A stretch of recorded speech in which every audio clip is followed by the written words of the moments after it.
the NFL schedule is going to drop in an hour and a half, but we did get some leaks here.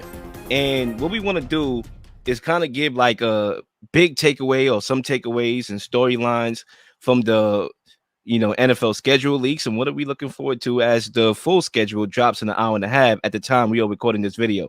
Zach, once more, the mic is yours. All right, well, I'll start with a takeaway and then pass the mic to you, and then I do have a storyline as well. There's a lot of things to talk about. Let me start off by saying this, and you said it, I think, right when we started the show about Roger Goodell and the NFL, always just giving us like a thing to talk about and getting us through the offseason.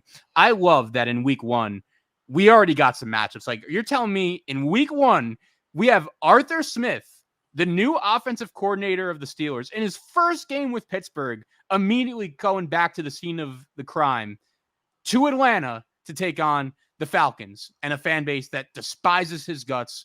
Steelers Falcons week one. Can't wait for that. How about this one? Monday Night Football. On the 1-year anniversary of Aaron Rodgers tearing his Achilles, the Jets are on Monday Night Football in week one again, playing the defending NFC champion San Francisco 49ers. We know the connections that Robert Saleh and Kyle Shanahan have. Saleh, of course, comes from San Francisco. And also, how about this one?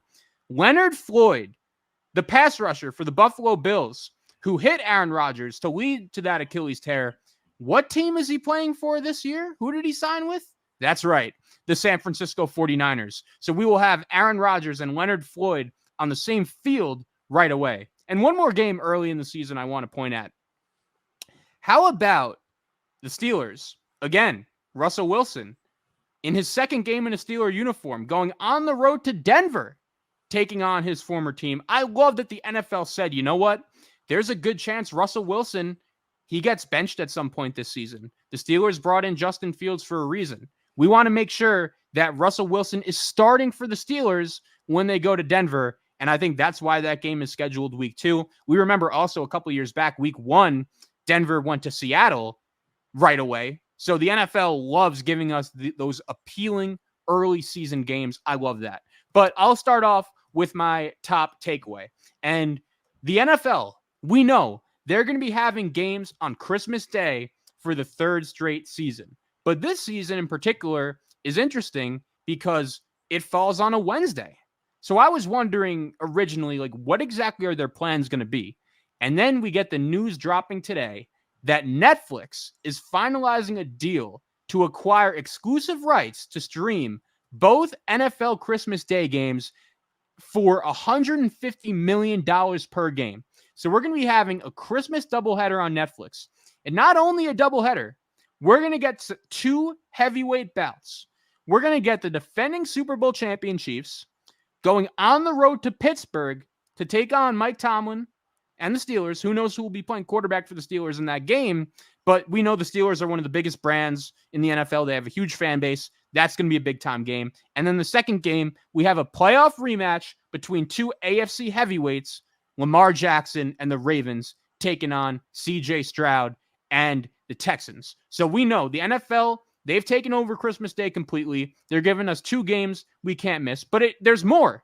The NFL also announced that on Saturday, December 21st, they're going to have a game in prime time on NBC.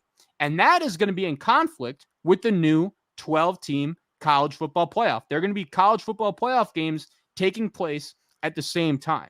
And I was wondering, like, man, the NFL, they compete with the NBA.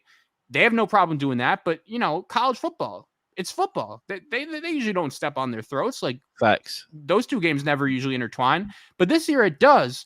And apparently the game that's scheduled for that Saturday is Chiefs-Texans. Patrick Mahomes going up against C.J. Stroud.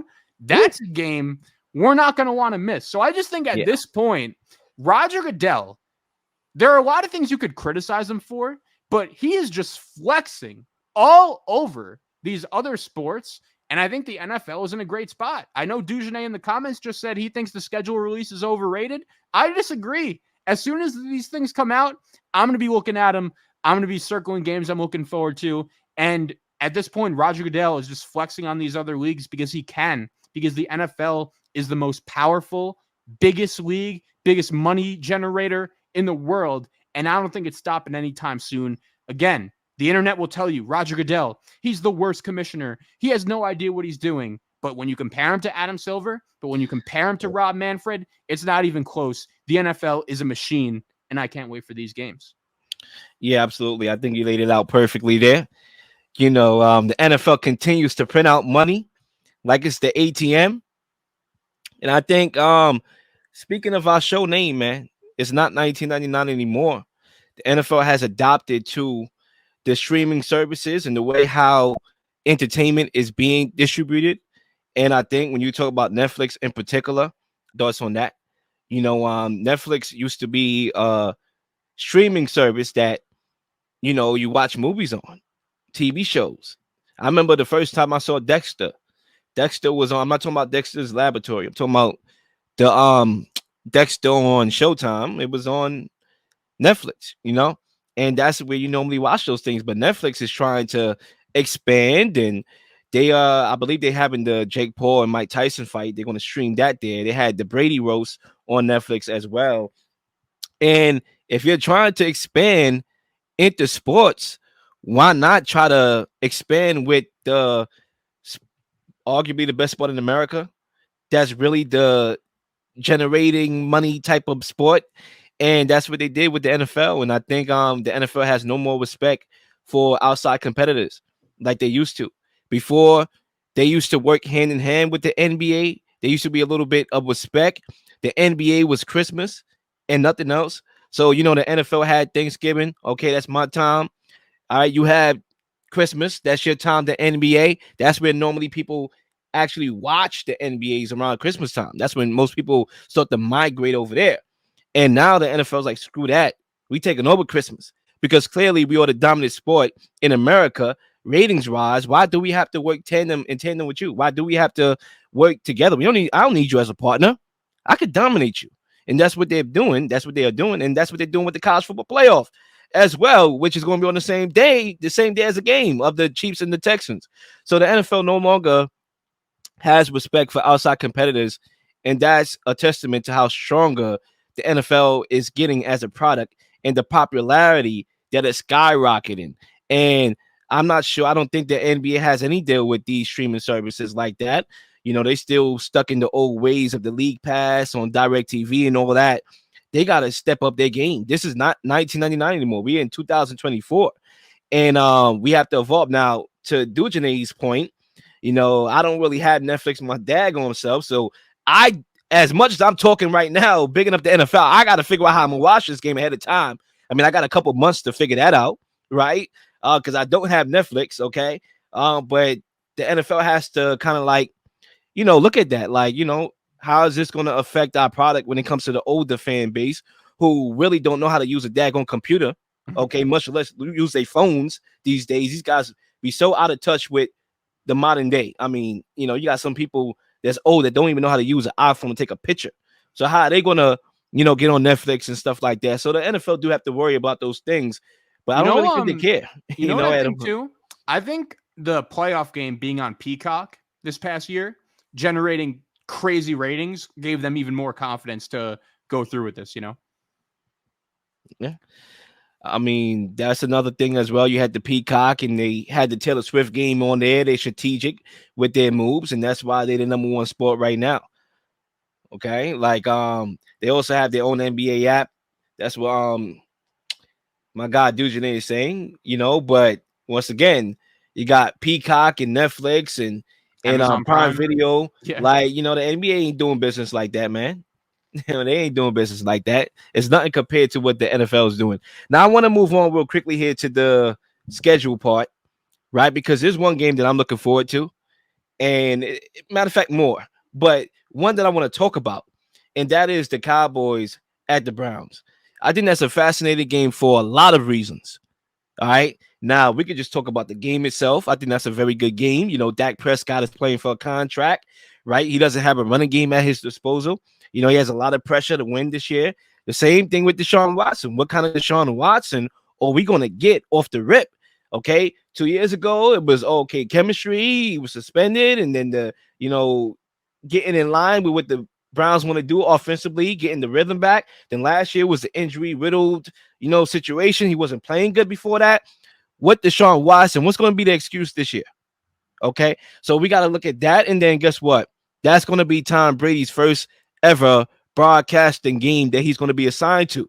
So now that game is even bigger. That's an automatic watch for me at 425. Okay, automatic. I'm going to watch that game because not only am I going to watch a good football game, I'm going to watch Tom Brady's debut. And we all know Tom Brady's success on the field, but now it's the new chapter of his GOAT status outside of the field. What type of legacy is Tom Brady going to leave behind in the booth? We remember Tony Romo. He's still doing the broadcasting thing. And he left football. He became one of the premier guys. I think he's running out of steam now. I think everybody's like, all right, he's getting old now. But at one point, he was the hottest broadcaster. Is Tom Brady going to be that? And what type of Tom Brady are we going to get? How is he going to criticize guys that need to be criticized that he played with? How is he going to react to guys that he played with for all these years? Okay. Is he going to be analytical? Is he going to be funny? I'm looking forward to that. So I'm looking forward to that game at 425, Cowboys at the Browns. Yeah, and I think with Brady, what's so interesting is we know like a big part of why he became the player he ended up becoming was because he was just willing to outwork and outthink all of his opponents. And he's so competitive. Like he just would not take losing. And I wonder, and I think it will, like, is that going to translate to the broadcasting booth? I think you brought up a good point about Tony Romo. Like when he first got to CBS, he was like calling out plays Everything before they even happened. And he got a huge payday from CBS. Good for him. But since he got paid, it's clear like that performance is kind of just taking a clear, steady dip. And I think Tom Brady, he's going to want to be good at this. There are plenty of other former players that have gone into the broadcast booth and it didn't end up well for them. And the deal was a no-brainer for Fox. Like if you get a name as big as Tom Brady to call your games, that's something you sign up for every time. Even like, I don't know how you feel about this, Lil. Greg Olsen is interesting to me because I thought he did a pretty good job as the number one analyst over the course of the last couple of years. But at the end of the day, bro, like he's Greg Olsen. Like he was a good player, but he's not a name as big as Tom Brady. So when you're Fox, you're always going to have that opportunity. Like Troy Aikman, he's probably the top commentator right now. And a lot of it is because A, he's good at his job, but B, he's Troy Aikman. Like he was the Cowboys quarterback and won Super Bowls there. So I'm curious to see how the Brady experiment goes as well. And Cowboys Browns, that's certainly an interesting choice between two teams and two quarterbacks that have a lot of questions. Yeah, I agree 1000%. Tom Brady's a big name. And even though Greg Olsen did an amazing job in the booth, I thought he really educated the guys that was watching the game, the guys and girls. There's a lot of women watching the NFL right now as well. So I can't even just say guys, educating the fans about what was going on before it happened and when it happened and stuff like that. And I think Tom Brady's going to give you a combination of that. He's going to give you some jokes, and I think he's going to give you the name Tom Brady. I'm the GOAT. I'm the greatest quarterback of all time, and this is what I do, and this is what I know. And I think it's going to be a good experience. And I'm looking forward to that as well. I think for me, another storyline that I'm looking forward to is how many primetime games is going to be in the NFC North in particular. So to my guy Dujan, he left the comment as well. Exactly. But how many primetime games is going to be, in the NFC North? Because that division, Zach, I'm not sure if you saw my take for 99 about a couple weeks ago. I think that's going to be the best division in football. I really do. I think it's the most exciting division in football as well. You have the Packers that's young and hungry. They almost made the NFC Championship game last year. And you know what? If they did, I would have picked them to beat the Lions. I would have. I think they're going to be right back in there. I think they added defensively. I think they're going to reload and try to contend for a Super Bowl. And who knows where I'm going, as far as that is concerned. But you got the Lions who, boast to the position of need in the secondary. They're going to be good. They had 4 primetime games last year. And before that, they had 1 in 2021 and they had 0 in 2022. So the NFL bought into the hype, made them a primetime player last year. And the Lions rewarded the NFL for investing, those type of ratings into them. So they rewarded them last year. How is that going to look this year? Are they going to double up? Are they going to get 5? Are they going to get 4? The Bears, a rookie quarterback, Caleb Williams. Okay, there's a lot of hype as well. So similar to the Lions of last year, I'm hearing hype from the Bears. I'm hearing that Caleb Williams could be a legitimate quarterback day one. I'm hearing that the Bears could actually win this division with a rookie quarterback. I'm hearing they got Keenan Allen. I'm hearing they got Roma Dunze. I'm hearing they got DJ Moore. Okay, I'm hearing they got a lot in store. Okay, so or they're going to get primetime love, and how many games they're going to get with a rookie quarterback that everybody wants to see, that everybody's comparing to great quarterbacks like Aaron Rodgers and Patrick Mahomes. Well, if he's one of those guys, you want to put him on prime time. The Vikings got some prime time love last year. Is that going to change with Sam Darnold being quarterback one? Or is he going to be quarterback one? Is he going to be the rookie? So my biggest storyline as the schedule comes out in an hour is how many primetime games is the NFC North going to have? All right. I have a couple of leaks. If anyone is really looking forward to the schedule release and doesn't want to hear this, then, I rarely tell you guys to turn our show off, but I don't want to ruin anything for anyone. But a couple things. How about this? Week 2, Sunday Night Football, Bears-Texans in Houston. Can't wait for that one. That's already a primetime game right there for my take. Yep. How about this one? Thanksgiving. We know the Lions always play on Thanksgiving. They are always the host team. Who are they hosting? The Bears. Bears-Lions, Thanksgiving. Can't wait for that one. Let's go to the Packers. This is nothing new, but we knew this. Week 1, Friday Night Football in Brazil. Week 1? Week 1 in Brazil. Friday Night Football. Packers-Eagles. Can't wait for that one. Ooh. Yeah. I mentioned Thanksgiving. Primetime night, Thanksgiving. Lambeau Field. Dolphins-Packers. That should be good. The following week, Thursday Night Football. The North trend continues. Packers-Lions. Thursday Night Football. So when you look at the Bears too, they I'm sure they'll have a couple more primetime games. They go to London and play the Jaguars. That should be interesting. Chicago is also a huge market. We know how hungry the Bears fan base is to win. I think the NFC North will be featured in a lot of these primetime games as the leaks have shown. And that's what I was, that was my biggest storyline. And the fact that you just named some and the whole schedule didn't even come out, that's a sign that the NFL is thinking, just like me, highly in the NFC North. So I'm looking forward to it. All right, Lil, I have a storyline I really wanted to get to. I've been kind of holding this take in for the show, but I'm curious to hear what you and everyone listening thinks of this one.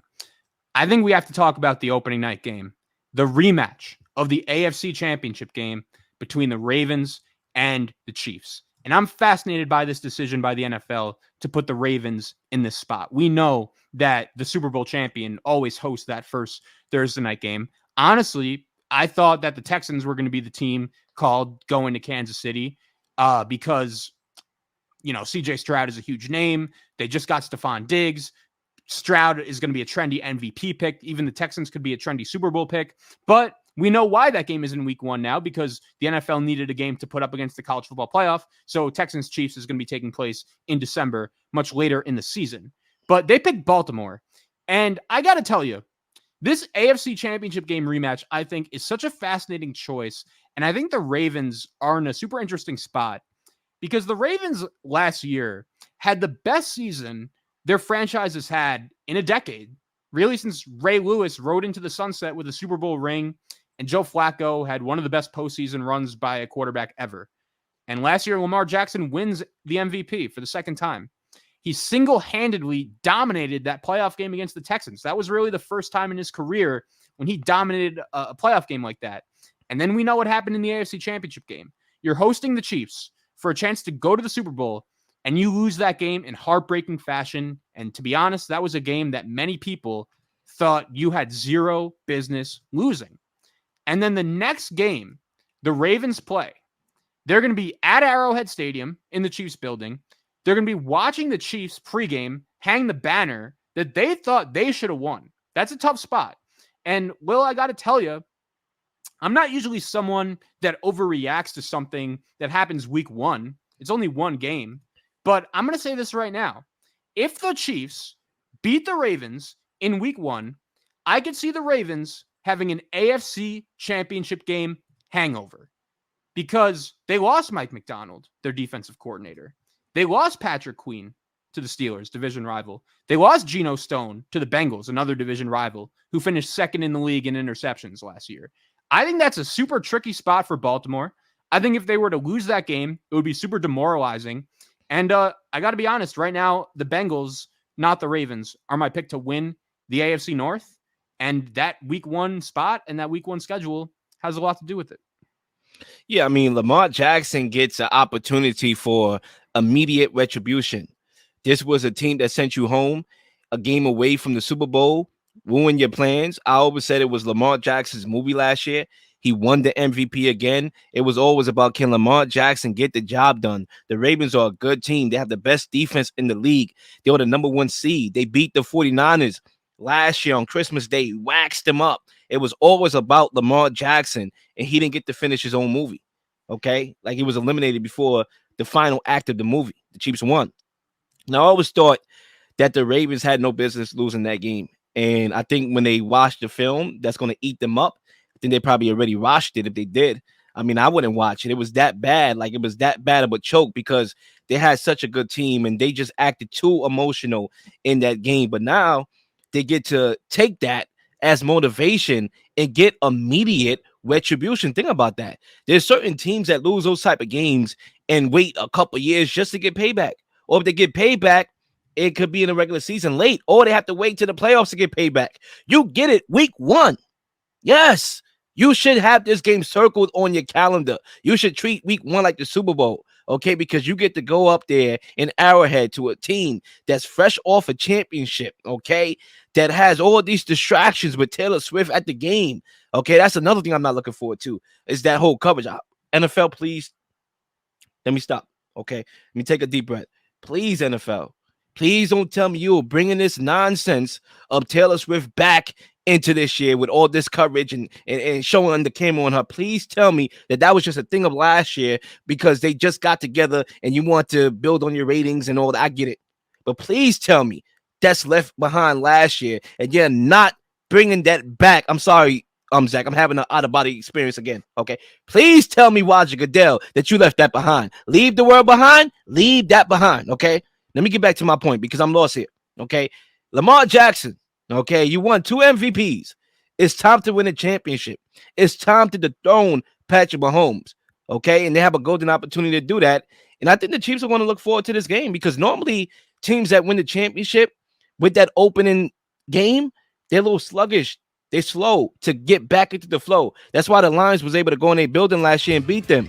Okay, or they're going to wake up for a team like the Ravens because of the rivalry that is now, because of the magnitude of what happened before. I think they'll wake up for this game as well. So I'm looking forward to it, Zach.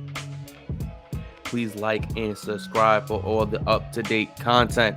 You've been slinging shows left and right, slinging content left and right. Please don't miss anything. If you do, like, subscribe, leave a comment, or leave a question, something you may want to answer, something you may have.